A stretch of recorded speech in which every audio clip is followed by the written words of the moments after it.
Ladies and gentlemen, hey, hi, how you doing? Welcome back to the channel. Thank you so much for stopping by. Season 2, unfortunately, here in Black Ops 6 and Warzone, certainly has not met expectations yet. After finally getting through Season 1 that lasted forever and was full of bugs and glitches and severe issues, we got to Season 2 with at least a little bit of anticipation that some things were going to change. They put out multiple blog posts and updates and random tweets saying, hey, we're attacking this with Season 2, we're updating this with Season 2, so there, on paper, was certainly a lot to expect with the seasonal update, and of course, as I'm sure you know by now, it fell short. And quite frankly, looking forward with Call of Duty and the future, not even just with Black Ops 6, but beyond, especially with Warzone, but truthfully the franchise as a whole, there is honestly a lot of reason for genuine concern.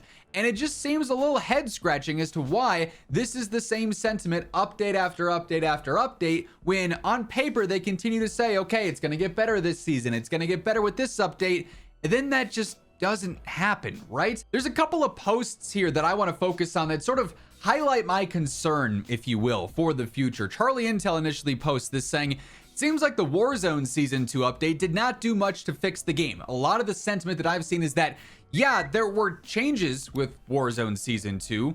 Things were updated, but the game doesn't feel all that different. A lot of issues are still persisting. There's new issues. The meta is still kind of bland.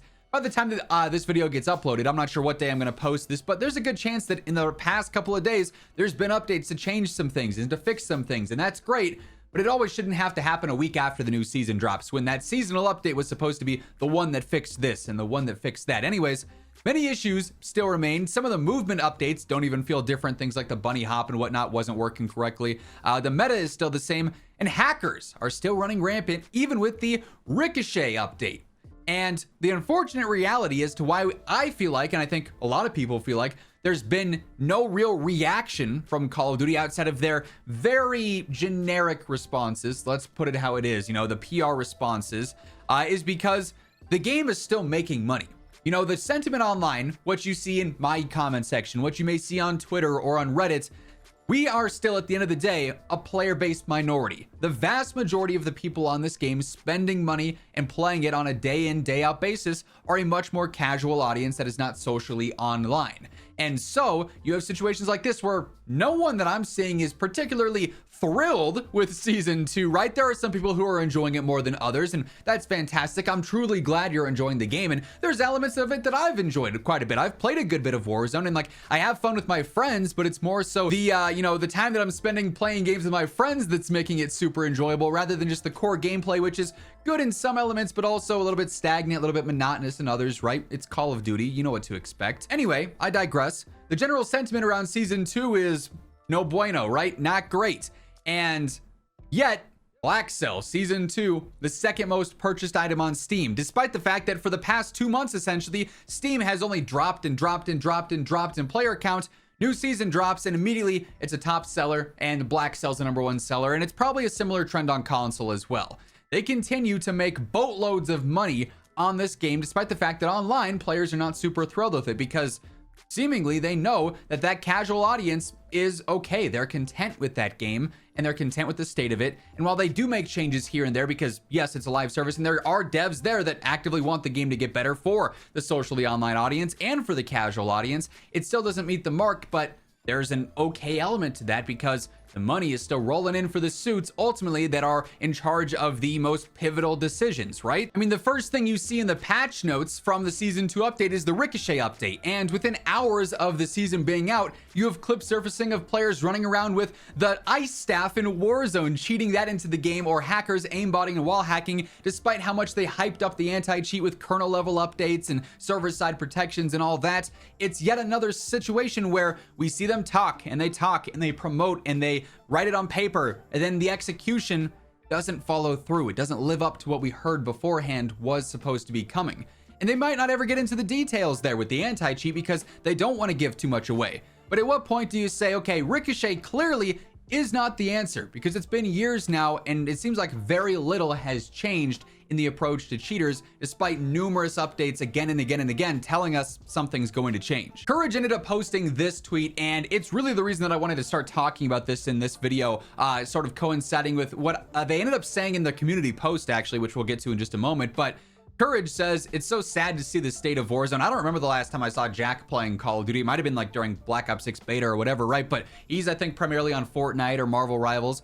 It's sad to see the state of Warzone. Call of Duty is one of the most mismanaged IPs on the planet. Too many cooks in the kitchen, too many egos, too much greed from Activision. As we just saw in that Charlie Intel tweet, the game is fundamentally flawed, but we don't see significant change. We don't necessarily see a panic because the money is still rolling in. Pull the plug, reset from Warzone 1 and let it be its own standalone experience. If you guys are active viewers here on the channel, you know I've been shouting this from the mountaintops. Warzone as a standalone title would be so much better, would have so much more potential than any version of Warzone that is directly connected to the COD HQ and the premium title.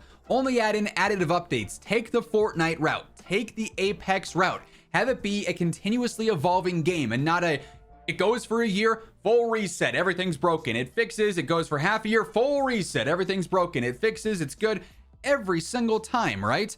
No yearly resets that gut the game. As I was just saying, MW 2019 engine is still by far the best. They've said previously that the MW 2019 engine is not something they could just bring back. I don't understand the technical parts of that. I'm not going to pretend I do, but I think it's pretty objective at this point. A lot of people enjoyed this engine a lot more than what we've seen recently. You know, with the updated one that they brought in with MW 2022, or how other games have felt and played in the past. Something about the feel of that Warzone 1 engine has just exceeded everything else at this point in time. They got to do a full court press on hackers, lawsuits on every cheat website, as deep of an anti-cheat as Riot's Vanguard. Again, I've been pushing for a stronger kernel level, driver and anti-cheat as well. What they have now, they say, is kernel level, and it works when the game is active and it's open, but it allows other things to slip under the rug because it's not a true kernel level anti-cheat like what Riot would have over at Vanguard. And truthfully, if you want to actually fully go on the offensive against cheaters, you have to have something that is more preventative than what Ricochet is now, which really just feels like it's a reactionary anti-cheat, and it's not a very quick to react anti-cheat at that, right? Remove all the bundles, do camos per weapon class so guns can be removed and added like Fortnite does. I don't ever expect Call of Duty to do this for the reason we mentioned before, money.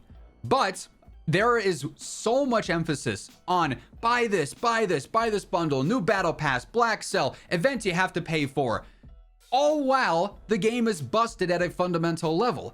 And I don't know why from Activision's point of view they don't realize the flaw in that, but from our point of view it's pretty apparent. Hey, the store doesn't ever break, but my gun broke, the blueprint broke, the thing that I bought from the store doesn't work, my operator doesn't show up right, I can't join my friend's party anymore, I lagged out of the server, like this, that. It's an infinite list, right? But the store never breaks, and there's a new bundle every single day, right? And this weapon that's been broken and it's completely destroying the meta doesn't get changed super quick, but there is a blueprint for it in the store. You know, it's just a bad look. I get they have to make their money. They're always going to push to make more money because money is the sole purpose they're doing it, outside of the devs who are just generally passionate for it, but they're not the ones who see the benefit of all the new money coming in from all these bundles, right? It's the higher ups, it's the suits, it's Activision, it's the top of the top, right? Not the people really putting in the work at the, ground level to make the game better, to try and fix things. How you want to say they should do camos or do this, I do think there needs to be a point where, like, okay, there's too much in the game, there's too much bloat, you got to delete stuff eventually, but then what about the stuff you paid for? There's a whole way to discuss that. That's probably a larger topic for a different day. Lastly, Jack ends with, make seasons last longer, but have actual updates that aren't just to add battle passes. I talked about this the other day, but like back in Warzone 1, when a new season dropped, it felt like a new season. There were new POIs, there were new guns, there was new lore with the story that actually drove the season. There were map changes that were connected to what's going on in the actual story. We saw all sorts of things added to the store because of the story. It was actually built upon. It wasn't just a microtransaction update disguised as a weapon update, right?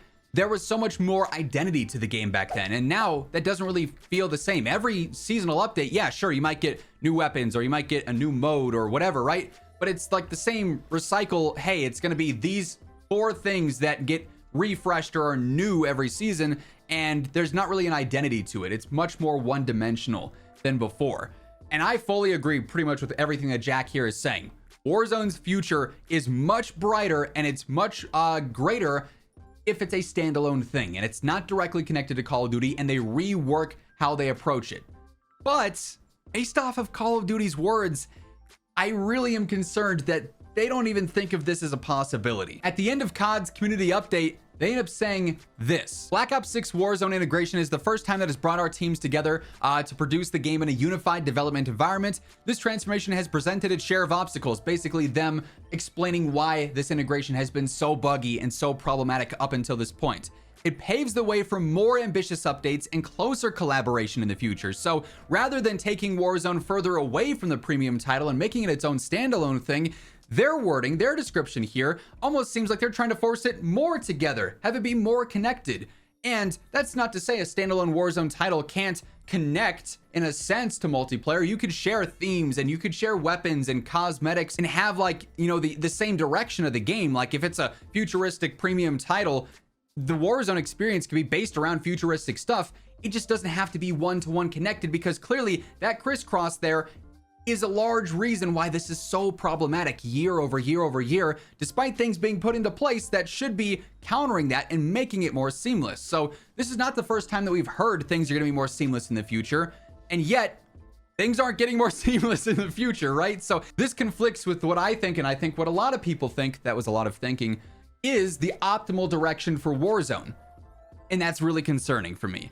Not to mention the way that Activision's currently approaching the game. You have situations like this, which I haven't really had a great time to highlight in a video, but I did want to bring up. If you haven't played the new Tomb map in Zombies, I'm not going to spoil anything outright, but Hope ends up tweeting this saying, that Tomb ending cutscene is one of the worst things I've seen. Actually sad how Activision and Treyarch won't even be transparent about the recast and actors going on strike, and it required me leaking it for people to get details. We're not going to talk about the exact detailed stuff, but like, if you've seen that ending cutscene, you know it's pretty apparent that is a huge miss, probably because of what's going on that we reported on a while ago, how you know, Activision's going through and using AI to redo voices and recast, and the actors, the voice actors for Zombies, aren't a fan of that. They want better protection against that stuff, and Activision's not complying. They don't want to connect with that, and so the actors stopped. They're on strike and whatnot, and now it's directly impacting the game, and Activision's still not budging. So they don't have the priority there of people over profits and the general player base experience being better, even if that means, yeah, you might have to admit you're wrong. You might have to change up how you approach something for once.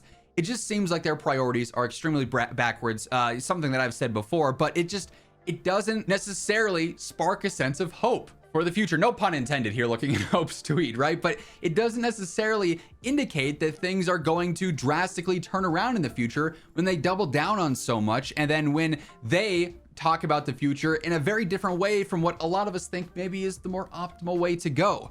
So yeah, I'm genuinely concerned about the future of Call of Duty. As always, I want this franchise to succeed, but I want it to succeed in a way that is not necessarily profits based, because I think that's a you know, subsequent effect of the game just being fantastic. I want to jump on Call of Duty and have that optimal experience. That is always fun for my friends. It's always fun for me. So you can have that social aspect, you can have the grind aspect, you can have the anticipation aspect that really has turned to dread in a lot of ways lately, right? So it's unfortunate the state we're in. I truly hope it gets better. I'm going to continue to report on the game as we see updates that should, in theory, help make it better. Other updates that probably try and do that but misfire, then make it worse. It's an ongoing cycle of COD. I'll be here to cover it on a daily basis, so feel free to hit that subscribe button to stay up to date. If you enjoyed the video or the information, a like rating is always seriously appreciated. It truly helps out the channel. But once again, thank you so much for tuning in, and until next time, take it easy, have an awesome rest of your day, and I'll catch you later. Peace out.